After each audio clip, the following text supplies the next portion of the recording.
तुमचा जर एखाद्या व्यक्तीबरोबर मालमत्तेचा व्यवहार झाला असेल आणि आता तो करार पूर्ण करून द्यायला टाळाटाळ करत असेल किंवा बहाणा करत असेल किंवा तुमचा एखाद्याबरोबर साठेखताचा करार झाला असेल आणि आता तो खरेदी खत करून द्यायला बहाणे मारत असेल किंवा काहीतरी अडचणी सांगत असेल,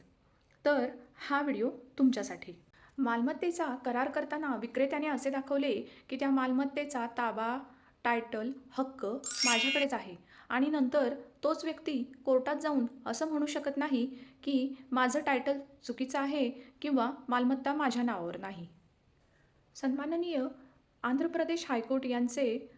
6 सप्टेंबर 2024 रोजीचे असे जजमेंट आहे की कायद्यानुसार